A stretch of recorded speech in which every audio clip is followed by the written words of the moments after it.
क्या बात है भाई, गजब का संचालन कर रहे हो गुरु। चार पंक्तियां और झोंकता हूं कि न इनको तीर चाहिए, न तलवार चाहिए, न बसंत चाहिए, न पतझड़ चाहिए, और ये तो राधे माँ के भक्त हैं, इनको पतंजलि प्रोडक्ट का सलवार चाहिए। अगर चाहिए तो एक बार जोरदार तालियां बजा के आप हमें। अब बताओ, इतने बड़े हमारे थानाध्यक्ष बैठे हो, इनको इंस्पेक्टर कह रहे हो, ऐसा नहीं है। इनके अंदर भी कवि हृदय होता है। हमारे रायबरेली में एक बार, गुरु ज्यादा न पहनाना, हाँ 20 साल पहले एक पहनी थी, दुर्गति को प्राप्त हो गए। अब क्या सीधे सीधे वीर गति को प्राप्त होंगे। बहुत अच्छे भाई। मैं गंगवार जी के लिए बस एक ही लाइन कहता हूँ कि बंदा दिल का भी साफ और दिमाग का भी। नहीं, आप गलत समझ रहे हो। दिमाग का मतलब इनके दिमाग में कोई मैल नहीं, कोई कचरा नहीं है, इसलिए मैं इनको प्रणाम करता हूँ। बहुत अच्छा लग रहा है। हाँ, काफी लोग डॉक्टर साहब भी पड़ोस में बैठे हुए हैं। अच्छा, डॉक्टरों से हमारा तो कई जन्मों का संपर्क है। एक बार एक डॉक्टर साहब हमारा इलाज कर रहे थे, 3 महीने इलाज किए। हमने एक दिन डॉक्टर साहब से पूछा, आपने ब्लड चेक किया, एक्सरे करवाया, सीटी स्कैन कराया, ईसीजी करवाया, अब हमको बताओ बीमारी क्या है? तो उन्होंने कहा, तुम्हारी बीमारी पोस्टमार्टम के बाद ही बताएंगे। तो प्रणाम करता हूँ ऐसे चिकित्सकों को। हाँ, नहीं, बिल्कुल सही बात है। एक डॉक्टर साहब ऑपरेशन कर रहे थे तो देखा मरीज और डॉक्टर साहब के जो बीच में फूल की माला रखी थी। तो हमने कहा, डॉक्टर साहब ऐसा क्यों, फूल की माला बीच में क्यों है? तो कहें, अगर ऑपरेशन सफल हुआ तो हमारे लिए, और नहीं ऑलरेडी मरीज के लिए तो है ही। तालियां बजाओ अगर समझ में आ रहा। सब कुछ बदल चुका है। आजकल टेक्नोलॉजी में सब कुछ चेंज हो गया भाई। हाँ गुरु, सब कुछ बदल चुका है। हाँ, एक बार एक मरीज आया डॉक्टर साहब के पास, कहा, डॉक्टर साहब टाँका लगा लेते हो? तो बोले हाँ। तो उसने उतारी चप्पल, कहा लगाओ, 3 दिन से टूटी हुई। तो जहाँ इतना सब टेक्नोलॉजी चेंज हो गई, सब कुछ बदल गया, सब कुछ बदल गया। एक मरीज आया डॉक्टर साहब से, बोला, डॉक्टर साहब हमको बड़ी प्रॉब्लम है। तो डॉक्टर ने कहा, देखो आजकल सब डिजिटल युग है, जो भी समस्या मोबाइल की भाषा में बताओ। तो मरीज का पेट खराब था। तो उसने कहा, साहब जो है सुबह से मिस कॉल सी आ रही, लेकिन पूरी कॉल नहीं लग रही। इनकमिंग तो ठीक है, लेकिन आउट गोइंग में बड़ी परेशानी, वाइब्रेशन बराबर चल रहा। तो डॉक्टर ने कहा, तुम्हारा सेट कवरेज एरिया से बाहर है, 3 SMS भेजूंगा, समझ में आ जाए तो बता देना। तो ये सब बहुत अच्छा चल रहा। बहुत काफी देर से हम कवियों को सुन रहे थे। अब प्रियंका के बाद हमको लगा दिया, नहीं सीधे सीधे सुंदर कांड के बाद लंका कांड शुरू। आदड़ी को प्रणाम करता हूँ। वर्दी बैठी हुई, पुलिस का सम्मान करो गुरु। हमारे रायबरेली में एक थाने में एक दरोगा जी आ गए थे, वो भी कुछ लिखते थे। तो हमको एक दिन बुलाया, कहा हमारी एक कविता सुनो। सुनाया उन्होंने, कहा कैसी लगी? हम कहा 2 कौड़ी। तो उन्होंने हमको लॉकअप में बंद कर दिया। 15 दिन बाद हम छूटे वहाँ से। फिर 1-2 महीने बाद फिर हमको मिले, बोले एक कविता और लिखी। तो हम उठ के चल दिए। कहीं कहाँ जा रहा हूँ? कहा लॉकअप में। तो ऐसा नहीं, सम्मान करना चाहिए, सम्मान करना चाहिए। नहीं, ये सब चलता है। अच्छा, ऐसा नहीं, हमारे लट बहुत पुराने भी तो इनके हम घर आए, बहुत पहले से 10-15 साल पहले से आना जाना है। ये बहुत अच्छी भाई, इनके घर जाओ तो बहुत स्वागत सत्कार करते हैं। एक बार इनके घर गए तो इन्होंने पनीर की सब्जी खिलाई। जो बड़े आदमी होते पनीर खिलाते, गरीब कटहल खिलाता है। तो इनसे कहा, भाई लट्ठ जी से जब रायबरेली आओ तो हम भी आपको कुछ खिलाएंगे। तो कहीं क्या खिलाओगे? हम कहा जो खाओ, नॉन वेज खाओ, वेज खाओ, होटल में खाओ, ढाबे में खाओ। कहीं जो तुम खाते हो वही खाएंगे। हम कहा हम तो जूता खाते हैं। ही नहीं, तालियां बजाओ, ये समझिए सब बहुत हल्की बातें नहीं है। 4 पंक्तियां और झोंक रहा हूं। अगर अगर अगर बस मालाओं का वजन ज्यादा हो जाएगा। जिंदाबाद। क्रिकेट की भाषा में कहा जाए तो नो बॉल है इनका सर। सलीम सिवालवी की 4 पंक्तियां मुझे याद आ रही गुरु। स्वागत। ये खेत वो है जिसमें पानी भर नहीं सकता, और फसल उगी नहीं तो कोई चर नहीं सकता, और जिनकी खोपड़ी में नहीं एक भी बाल, उनका कोई बाल बांका कर नहीं सकता। तो ये है भाई हमारे लटूरी लठ जी। बहुत अच्छा इतनी मालाएं गुरु तुमने चढ़ा दी हमारे ऊपर कि अच्छा खासा आदमी मजाल लगने लगा। हाँ, बहुत अच्छा। मेरी समझ में नहीं आ रहा कहाँ से हम शुरू करें। प्यार मोहब्बत भी हो चुका है और ये योगेश चौहान हमारा बहुत पुराना मित्र, बहुत देश के लिए क्या गुरु, बहुत अच्छा पढ़ा आपने। वास्तव में एक बार योगेश चौहान जी के सम्मान में तालियां होनी चाहिए। और हम भगवान से यही प्रार्थना करते हैं कि जो हमारा अगला जन्म हो तो इन्हीं की कोख से पैदा हो, ताकि ऑलरेडी देशभक्ति हमारे अंदर बनी रहे। नहीं नहीं, बिल्कुल होनी चाहिए। नहीं नहीं, अब ऐसा नहीं, अब ये घर में भी इसी तरह कहते चले जाते हैं, ऐसा नहीं। सब देशभक्ति तो ठीक है, लेकिन कम से कम हर जगह उसका उपयोग न करो। एक बार ये लिख रहे थे मेवाड़ का इतिहास, इन्होंने लिखा बिछा दूंगा लाश पे लाश। पत्नी आई बोली शाबाश। घर में एक बिस्तर तक बिछा नहीं सकते, लाश पे लाश बिछाओगे, बेलन उठाओगे तो पलंग के नीचे घुस जाओगे। हाँ, तो घर में उसके आगे नहीं चल सकती। तो ये सारी चीजें हैं, लेकिन फिर भी मैं ज्यादा, हमारी कक्षाओं में पढ़ाया जाता बच्चों को कि वीर तुम आगे बढ़ो, वीर तुम बढ़े चलो, लेकिन मैं बढ़ने की बात नहीं करता हूँ। क्यों आदरणीय? जो आगे बढ़ता सीधे गन पॉइंट पे आ जाता। अभी वो बता रहे थे, तो मैं उस बात को दूसरे ढंग से कहना चाहता हूं। मैं कहता हूं वीर तुम पछड़ चलो, वीर तुम पछड़ चलो। सामने बदार हो, कर गए कटार हो, करता दुराचार हो, तेरी जो पुकार हो, वीर तुम सिकुड़ चलो। नेतागण भ्रष्ट हैं। दादा कहां जा रहे हैं? नेता का नाम आ गया हमारे आदरणीय बैठे हुए हैं, विक्रम सिंह है कि अच्छा गंगवार हैं। इतने गंगवार कहीं गैंगवार न हो जाए। नहीं नहीं, साहित्यिक गैंगवार तो हो ही रही है। नरकंकाल को पुनर्जन्म अभी बताओ 29 दिसंबर को आए थे, फिर हमको बुला लिया। अच्छा, लेकिन 29 दिसंबर में जितनी पॉपुलेशन थी उससे भी कम हमको दिख रही है। कुछ हुआ नहीं क्या? प्रणाम करता हूँ, बहुत अच्छा लग रहा है।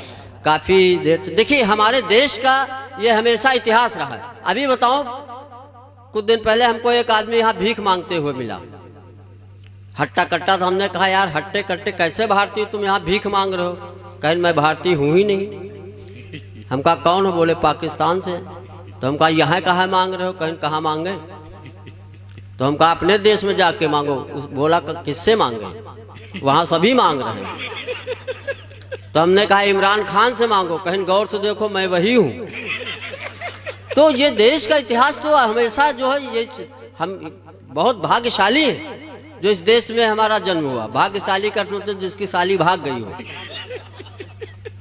तालियां बजा दो तो थोड़ा मजा आ जाए गुरु, हमारी भी दुकान चल जाए। कहीं तो कभी परमानेंट हो गए यहाँ पे। हाँ भाई, ये हमारे लटूरी भाई तो परमानेंट हो ही गए। बहुत अच्छा लग रहा। तो मैं भी चाहता हूं कि एक कविता पढ़ना चाहता हूं। किसानों की बात आते भी किसी ने, आपने किसानों के दर्द की बात कही। एक बार एक नेता जो है मंत्रिमंडल में शपथ ग्रहण कर रहे थे और उन्होंने सारे मीडिया कर्मियों को रोक दिया, सारे न्यूज चैनल्स को रोक दिया कि कोई नहीं बताएगा कि मैं किस पद की शपथ ग्रहण कर रहा हूं। मैं जनता के बीच में जाकर खुद उनका दर्द जानना चाहता हूं। 2 महीने बाद वो मंत्री महोदय किसान के खेत में आए और बोले दादा आपकी धान की फसल कैसी? तो किसान ने कहा आइए कृषि मंत्री जी आपका स्वागत है। तो चौंक गए। उन्होंने कहा कैसे जाना कि मैं कृषि मंत्री हूं? तो उन्होंने कहा जब आपने गेहूं की फसल को धान की बताया तभी हम समझ गए देश का कृषि मंत्री ही हो सकता है। वाह वाह। तो ये मैं दलगत राजनीति की बात नहीं करना चाहता हूं। अब तो दलगत की कोई बात है नहीं, तो सब दलगत की बात हो रही। वाह। तो ये हमारा देश कहाँ जा रहा है? अच्छा आ रहे हैं। हमारे गांव में भी एक एसडीएम है, सदाशिव मिश्रा। बहुत बहुत अधिकारी आते रहेंगे, कोई बात नहीं है। एक कविता मैं पढ़ना चाहता हूं। कोरोना काल में जो लोग अभी बच गए हैं वो बहुत अच्छा है, मास्क वगैरह का भी प्रयोग किए हैं। लेकिन कभी कभी अभी कोरोना काल में जो शादियां भी हुई वहां बड़ी दिक्कत हो गई। हमारे गांव में एक लड़के की शादी हुई कि बारात में दूल्हे को आ गई खांसी और खांसी ही उसके जी की हो गई फांसी। खांसी ही उसके गले की बन गई फांसी। लड़की वाले पीछे ही पड़ गए, कोरोना की जांच कराने पे अड़ गए। कोरोना जब जांच हुई तो रिपोर्ट पॉजिटिव आ गई और पुलिस उसे उठा ले गई। दूल्हे को 14 दिन क्वारंटाइन में रखा। जब दूल्हा वहां से छूटा तो दुल्हन पाने के लिए जैसे चिड़िया पे बांस टूटा। जब शादी के बाद सुहाग रात का दृश्य देख उसका माथा चकराया। जैसे उसने घूंघट उठाया तो दुल्हन के मुंह में मास्क लगा हुआ पाया। दुल्हन के मुंह में, अच्छा मास्क तो पुरुष लगाए तो कोई बात, लेकिन महिलाएं लगाती तो उनके सामने एक प्रॉब्लम आ जाती है। ये रेड जोन वाले डिस्ट्रिक्ट का क्या होगा, चेहरे पे लगा मास्क तो लिपस्टिक का क्या होगा, कोई देखते नहीं। सब सारी चीजें होनी चाहिए। तो ये सब बहुत काफी देर से आप लोग कविताओं को सुन रहे हैं, हर प्रकार की कविताएं हुई हैं। मैं एक हास्य की कविता पढ़ना चाहता हूं भाई, और ये प्रयोग करना चाहता हूं। बहुत सी कविताएं हैं, स्वागत भाई, लेकिन कुछ गंभीरता की भी बात करके जाऊंगा, क्योंकि अभी श्याम त्रिवेदी पंकज जैसा बड़ा देश का ओज का कवि बैठा हुआ है। तो ये सारी चीजें हम लोगों के बीच में चल रही है। प्यार की बहुत अच्छी परिभाषा हमारे आदरणीय लट्ठ जी ने दिया है। हालांकि जब कोई लट्ठ प्यार की परिभाषा देता तो समझ में नहीं आता। तो एक बार मैं चाहता हूं, अगर शानदार संचालन किया हो हमारे आदरणीय लटूरी जी ने, तो एक बार जोरदार तालियां इनके सम्मान में आनी चाहिए। हाँ, प्यार मोहब्बत पे तो हम लोग ज्यादा लिख नहीं पाते, चेसिस वेसिस नहीं है हमारी कि हम प्यार पे ज्यादा कुछ लिखें। हाँ नहीं सही, चेसिस नहीं अलाउ करते कि हम प्यार पे कुछ ज्यादा लिखें। तो चलिए मैं एक कविता हास्य के पढ़ता हूँ, जिससे पूरे देश में बदनाम हुआ हूँ, और मजा लीजिएगा। कि पति परमेश्वर है जिसकी खातिर वेद वाक्य बेकार, 5-5 बच्चों की अम्मा प्रेमी संग फरार। बेचारा पति ढूंढे कहां कहां कैसी कैसी, अंत में बोला जाओ तोरी ऐसी का तैसी। हाँ, पति पत्नी में, पति में छोटी की मात्रा लगती, पत्नी में बड़ी की मात्रा लगती, और दोनों को मिला के एक शब्द बनता दंपति। जब तक दम तब तक पति। हाँ, ये हमारी अलग सी परिभाषा है। हाँ, ये ऐसा सब चलता रहता है। और देखिए हमारे यहाँ कई व्यवस्थाएं हैं। स्कूलों की चर्चा की जाए तो विद्यालय भोजनालय ज्यादा लग रहे हैं। हाँ, वहाँ जब बच्चे सब कटोरा लेके खड़े रहते हैं तो वही कि हार गया लड़का से करके मैकू बहुते विनती, और 4 साल से जाओ मदरसे याद न 100 तक गिनती। छोलो घास चराओ भैंसी तो जी ऐसे तैसी। सुना रात का टुन्नी के घर में हुई के चोरी। टुन्नी सुना रात का टुन्नी के घर में हुई के चोरी, अटनस के मारे रपट लिखा इस पकड़े गए किशोरी। पुलिस का मार्त का दिन लपसी तो जी ऐसी तैसी। ये हमारे यहाँ की स्थितियां, ये विसंगतियां देखिए आप। अब इलेक्शन आने वाला है। इलेक्शन में एक ने हमसे पूछा कि वोट और जूतों में क्या फर्क है। हम कहा वोट पड़ते तो गिने जाते हैं, कि वोट लिए की बेरिया देखो, बातें ऐसी ऐसी मानो इनसे बड़ा न कोई जग में मोर हित ऐसी। चाहे मधुप हुआ कनवजिया, चाहे हुआ कुरैसी, धर फटकारो तोरी ऐसी तैसी। प्रधानी का इलेक्शन आने वाला है। तरह तरह के लोग जो, उसमें भी प्रधानी की बहुत अच्छी कविता हमारे जगजीवन, लेकिन इतना लंबा लिखने कोई जरूरत नहीं। केवल एक दोहे से प्रधानों के मैं चरित्र वर्णन करता हूँ कि राजनीति के दूत है कूटनीति के पूत, और धन भक्षण में चतुर तुम ग्राम सभा के भूत। और एक दोहे से समापन करता हूँ पूरे प्रधान चालसा का कि कट्टा लीने हाथ में पट्ठा लीने साथ, जय जय जय प्रधान जी मधुप नवावे मात। तो प्रधानों का तो यही काम है भाई। सब कहते सब प्रधान खा गए, ये खा गए। भाई खाएंगे नहीं तो जिंदा कैसे रहेंगे। खाने पीने का धंधा चलता रहेगा, इसमें आप लोग टेंशन लेने की जरूरत है ही नहीं। हमारे कानपुर के एक बहुत बड़े व्यंगकार बताते हैं कि एक प्रधान खड़े हुए, जब कई उम्मीदवार खड़े होते तो बताते रहते हैं। के दादा ने कहा था गुरु, कहा एक प्रधान आया, कहा मैं झाड़ू पे खड़ा हूँ, दूसरा ने कहा बेलन पे खड़ा हूँ, तो उन्होंने कहा बैठे हो ना खड़े हो। तो ये सारी स्थितियां